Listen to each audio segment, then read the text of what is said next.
Brother ಬಗ್ಗೆ ಹೇಳೋದಾದ್ರೆ ಚೈಲ್ಡ್ಹುಡಲ್ಲೆಲ್ಲ ಜೊತೆಲೇ ಬೆಳೆದಿದ್ರಿ, ಸಾಕಷ್ಟು ಸಿಚುವೇಶನ್ಸ್ನ ಶೇರ್ ಮಾಡಿರ್ತೀರಾ. ಸೊ ನಿಮ್ಮ ಬ್ರದರ್ ವಿಚಾರವನ್ನು ಹಂಚ್ಕೊಳ್ಳೋದಾದ್ರೆ. ಹಾಯ್ ಅಣ್ಣ, ನಿಮ್ಮ ಬಾಂಡಿಂಗ್ 19 ವರ್ಷದ್ದು. ಈ ಇಂಡಸ್ಟ್ರಿಯಲ್ಲಿ ಎಷ್ಟು ಕಷ್ಟಪಟ್ಕೊಂಡು ಒಂದೊಂದೇ ಹಂತವಾಗಿ ಬೆಳ್ಕೊಂಡು ಬಂದಿದ್ದೀರಾ. ಹಾಗೆ ಮ್ಯೂಸಿಕ್ ಆದಮೇಲೆ ಈಗ ಮೂವಿಗೂ 45 ಮೂವಿಗೂ ನೀವು ಡೈರೆಕ್ಟ್ ಮಾಡ್ತಾ ಇದ್ದೀರಾ. ಅದು ತುಂಬಾ ಖುಷಿ ಆಗ್ತದೆ ನಮಗೆ. ಇನ್ನೂ ಮುಂದಕ್ಕೆ ಇನ್ನೂ ಒಳ್ಳೊಳ್ಳೆ ಫಿಲಿಮು ನೀವು ಮಾಡಲಿ ಅಂತ ನಾನು ಆ ದೇವ್ರ ಹತ್ರ ಕೇಳ್ಕೊತೀನಿ.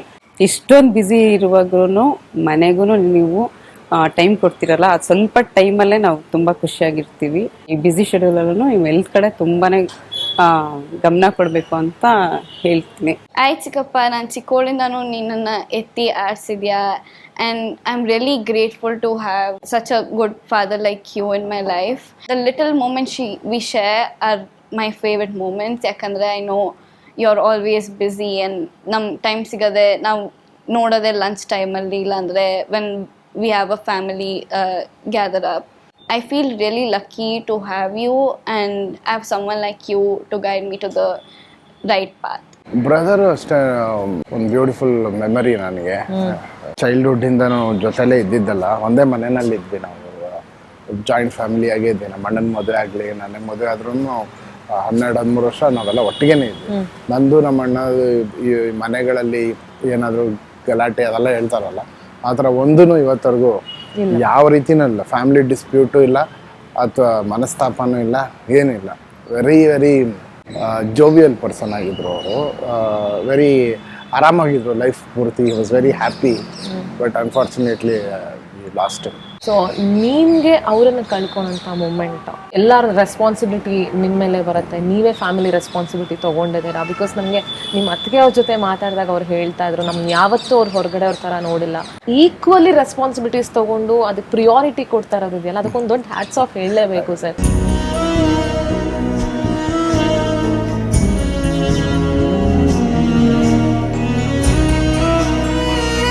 ನಮ್ಮ ತಂದೆ ಹೋದಾಗ ಯಾರು ನಮ್ಮ ಜೊತೆಲಿ ನಿಲ್ಲದೇ ಇದ್ದಾಗ ನಮ್ಗೆ ಏನೇನು ನೋವುಗಳಾಯ್ತಲ್ಲ, ಏನೇನು ಕಷ್ಟ ಬಂತು, ಅದೆಲ್ಲ ನನಗೊಂದು ಪಾಠ. ಈಗ ನಾನು ಆ ಸಿಚುವೇಶನ್ ನೋಡ್ಬಿಟ್ಟಿದ್ದೀನಿ. ಹೌ ಕ್ಯಾನ್ ಐ, ಅದ್ರ ಕಷ್ಟ ಏನಂತ ನಂಗೆ ಚೆನ್ನಾಗಿ ಗೊತ್ತಿದೆ. ಸೊ ಆದ್ದರಿಂದ ಆ ನೋವುಗಳು ಅವ್ರಿಗೆ ಯಾರಿಗೂ ಆಗದೇ ಇರಲಿ ಅನ್ನೋದು ನಾನು ಅನುಭವಿಸಿದ್ದು. ಅವ್ರು ಯಾರಿಗೂ ಆಗ್ಬಾರ್ದು. ನನಗೂ ಎಲ್ಲ ಗೊತ್ತಿದ್ದು, ನಾನು ಅದೇ ರೀತಿ ಆಡಿದ್ರೆ ಮನುಷ್ಯತ್ವಕ್ಕೆ ಬೆಲೆನೇ ಇರಲ್ಲ. ಸೊ ದೇವ್ರು ನನಗೊಂದು ಪಾಠ ಕಲಿಸಿದ್ದಾನೆ. ಆ ಪಾಠ ಕಲ್ತ್ಕೊಂಡು ನಾನು ಈಗ ಜವಾಬ್ದಾರಿಯಿಂದ ಇರಬೇಕು. ಬಟ್ 25 years ಅಲ್ಲ ನೀವು ಓಂ ಶಕ್ತಿ ಪೂಜೆ ಮಾಡ್ತೀರಾ ಅಂತ ಕೇಳ್ಪಟ್ಟಿ. ಏನಕ್ಕೆ ಆ ದೇವ್ರ ಮೇಲೆ ನಿಮ್ಗೆ ಅಷ್ಟೊಂದು ನಂಬಿಕೆ? ಆ್ಯಂಡ್ ನೀವು ತುಂಬಾ ಸ್ಪಿರಿಚುವಲ್ ಹೇಗೆ? ಈ ಹೆಜ್ಜೆ ಗುರುತಿನಲ್ಲಿ ನಾನು ಹೆಜ್ಜೆ ಹಿಡಿಸ್ತಾ ಇರೋದೇ ತಾಯಿ ಅಮ್ಮ ಆದಿಪರಾಶಕ್ತಿ ಬಂಗಾರು ಅಡಿಗಳವರು. ಅದು ಏನೋ ಗೊತ್ತಿಲ್ಲ ನನಗೆ, ಅದನ್ನು ಕರೆಕ್ಟಾಗಿ ಡಿರೈವ್ ಮಾಡಿ ಹೇಳೋಷ್ಟು ಜ್ಞಾನ ಇಲ್ಲ. ಬಟ್ ನನ್ನ ಎಕ್ಸ್ಪೀರಿಯನ್ಸ್ ಹೇಳ್ಬೋದು ಅಷ್ಟೇ. ಪ್ಲೀಸ್. ತುಂಬ ಕನ್ಸು ಕಾಣ್ಕೊಂಡು ಲೈಫಲ್ಲಿ ಏನಾದರೂ ಮಾಡಬೇಕು ಅಂತ ಹೋರಾಟ, ದಿಕ್ಕು ದೆಸೆ ಏನೂ ಇಲ್ಲದೆ ಇದ್ದಾಗ, ಬರೀ ಕನಸುಗಳೇ ಇದ್ದಾಗ ಲೈಫಲ್ಲಿ ಒಂದು ದಿನ ನನಗೆ ಅಮ್ಮ ಆದಿಪರಾಶಕ್ತಿ ದೇವಸ್ಥಾನಕ್ಕೆ ಹೋಗೋಂಥ ಒಂದು ಅವಕಾಶ ಸಿಗುತ್ತೆ. It was 2005. ನಾನು ಯಾವಾಗ ದೇವಸ್ಥಾನಕ್ಕೆ ಫಸ್ಟ್ ಟೈಮಲ್ಲಿ ಮಣ್ಣಲ್ಲಿ ಯಾವಾಗ ಕಾಲಿಟ್ಟಿದ ತಕ್ಷಣ ಅಲ್ಲಿ ಅಮ್ಮ ಅವರಿದ್ದಾರೆ ಬಂಗಾರ ಅಡಿಗಳವರು. ಅವ್ರನ್ನ ನೋಡೋದೇ ಬಹಳ ರೇರು. ಅವ್ರು ನೋಡೋದಕ್ಕೆ ಜನ ಕ್ಯೂ ಅಲ್ಲಿ ನಿಂತ್ಕೊಂಡಿರ್ತಾರೆ ಅಥವಾ ತುಂಬ ದೂರದಿಂದ ಕೈ ಮುಕ್ಕೊಂಡು ನಿಂತಿರ್ತಾರೆ. ಅದೇನಂತ ಗೊತ್ತಿಲ್ಲ, ನಾನು ಇಳಿದ್ಬಿಟ್ಟು ಸುಮ್ಮನೆ ನನ್ನ ಪಾಡ್ ನಾನು ನಡ್ಕೊಂಡು ಹೋದ್ರೆ ಅವರು ಕಾಮನ್ ಮನುಷ್ಯನ ಥರ ನನ್ನ ಎದುರುಗಡೆ ನಡ್ಕೊಂಡು ಬರ್ತಾ ಇದ್ದಾರೆ. ನನಗೆ ಅವರೇ ಅಂತಾನೆ ಗೊತ್ತಿಲ್ಲ ನನಗೆ. ಆಮೇಲೆ ಜನ ಎಲ್ಲ ಅವ್ರು ಹೋಗಿದ್ದೆಲ್ಲ ಮಣ್ಣೆಲ್ಲ ಎತ್ತಿ ತಲೆ ಮೇಲೆ ಇಟ್ಟು ನಾನು ಯಾರು ಅಂತ ನೋಡ್ತೇನೆ. ಅವ್ರು ಸುಮ್ಮನೆ ಹಿಂಗೆ ನನ್ನ ನೋಡಿಲ್ಲ, ಅವರು ಸುಮ್ಮನೆ ಹೋಗ್ಬಿಟ್ರು. ನಾನು ಹಿಂಗೆ ನೋಡ್ತಾ ಇದ್ದೀನಿ. ಅದು ಫಸ್ಟು ಎದುರುಗಡೆ ಸಿಕ್ಕಿದ್ದು ಗುರುಗಳು ನನಗೆ.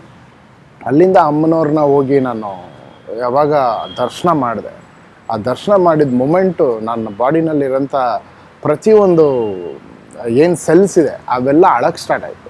ಅಳ್ತಾ ಇದೆ, ಸುಮ್ಮನೆ ಅಳ್ತಾ ಇದೆ. ಅಮ್ಮನವ್ರು ನೋಡ್ತಾ ಇದ್ರೆ ಏನಂತಾನೆ ಗೊತ್ತಿಲ್ಲ, ಆ ದಿವ್ಯ ಶಕ್ತಿ ಅದು ಏನು ಹೇಳ್ತಾ ಇತ್ತು ನನಗೆ ಅಂತ. ಸುಮ್ಮನೆ ಅಳ್ತಾ ಇದ್ದೀನಿ, ನೋಡ್ತಾ ಇದ್ರೆ ಆಗ್ತಾಯಿಲ್ಲ ನನಗೆ. ಏನು ಇನ್ನೊಂದಂದರೆ, to be very frank audience ಕೇಳೋದಕ್ಕೆ, I used to drink a lot ಆವಾಗ. ಬಿಕಾಸ್ ನಾನು ಆರ್ಕೆಸ್ಟ್ರಲ್ಲಿ ಕೆಲಸ ಮಾಡೋದ್ರಿಂದ ಅಲ್ಲಿನ ಫ್ರೆಂಡ್ಸೇ ಬೇರೆ. That life was different. ಅದು ಆವತ್ತು ನಾನು ದೇವಸ್ಥಾನಕ್ಕೆ ಹೋಗೋಕ್ಕೆ ಹಿಂದಿನ ದಿನಾನು ಮನೆಯಲ್ಲಿ ಕುಡ್ದಿದ್ದೀನಿ.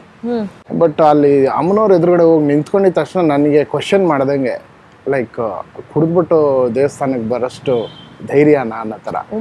ಆಮೇಲೆ ಒಂಥರ ಗಿಲ್ಟ್ ಒಳಗಡೆಯಿಂದಾನೆ ನಾನು ಆ ಮೂಮೆಂಟಲ್ಲಿ ಹೇಳಿದೆ, ಇನ್ಮೇಲೆ I will not drink. I can't ಅಂದ್ಬಿಟ್ಟು ಅವತ್ತು ಬಂದಿದ ತಕ್ಷಣ ನನ್ನ ಫ್ರೆಂಡ್ಸ್ಗಳು ಇವತ್ತಿಂದ ನಾನು ಕುಡಿತಾ ಇಲ್ಲ ಅಂತ. ನನ್ನ ಫ್ರೆಂಡ್ಸ್ ಎಲ್ಲ ಶಾಕ್ ಆಗ್ಬಿಟ್ರು, ಏನು ಕುಡಿತಾ ಇಲ್ವಾ? ಯಾಕೆ ಅಂದರೆ ಇಲ್ಲ ನಾನು ಕುಡಿತಾ ಇಲ್ಲ ಅಂತ. ಅಲ್ಲಿಂದ ಸುಮಾರು 10 years I didn't touch at all. ಅಲ್ಲಿಂದ ಬಂದು ಆ 10 years made a big difference. ಅಲ್ಲಿ ಬಂದಿದ ತಕ್ಷಣ ನಂಗೆ ಮೊದಲನೇ ಸಿನಿಮಾ ಸಿಕ್ತು.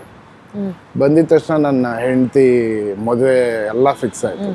ಫಸ್ಟ್ ಫಿಲ್ಮಿಂದ ನಾನು ಹೆಂಗೆ ಸ್ಟಾರ್ಟ್ ಮಾಡ್ಕೊಂಡು ಬಂದೆ ಇವತ್ತವರೆಗೂ ನನ್ನ ಜೀವನದ ಪ್ರತಿ ಕ್ಷಣ ನನ್ನ ಉಸಿರಾಟ ಎಲ್ಲನೂ ಅಮ್ಮನವ್ರು ಇಲ್ಲದೆ ನಾನು ಮೊದಲು ಕಣ್ಬಿಟ್ಟಿದ ತಕ್ಷಣವೇ ಅಮ್ಮನವರೇ. ನಾನು ಕೊನೆಯಾಗಿ ರಾತ್ರಿ ಕಣ್ಮುಚ್ಚಿ ಮಲಗಬೇಕಾದ್ರೂ ಅಮ್ಮನವ್ರೆ. ಅದು ಬಿಟ್ಟು ಬೇರೆ ಏನಿಲ್ಲ. ಕಷ್ಟ ಬಂದ್ರೂ ನನಗೆ ಏನು ಅನಿಸಲ್ಲ.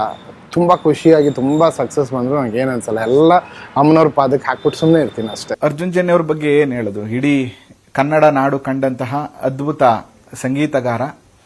ಎಲ್ಲದಕ್ಕಿಂತ ಮುಖ್ಯವಾಗಿ ತುಂಬ ಒಳ್ಳೆಯ ಹ್ಯೂಮನ್ ಬೀಯಿಂಗ್, ತುಂಬ ಸರಳ ಸಜ್ಜನಿಕೆಯ ವ್ಯಕ್ತಿತ್ವ. ಜೊತೆಗೆ ಅರ್ಜುನ್ ಜನ್ಯ ಅವ್ರನ್ನ ನೀವು ಮ್ಯೂಸಿಕ್ ಡೈರೆಕ್ಟರ್ ಆಗಿ ನೋಡಿದ್ದೀರಾ, ಮತ್ತೆ ಈಗ 45 ಸಿನಿಮಾದಲ್ಲಿ ನಿರ್ದೇಶಕರಾಗ್ತಾ ಇದ್ದಾರೆ.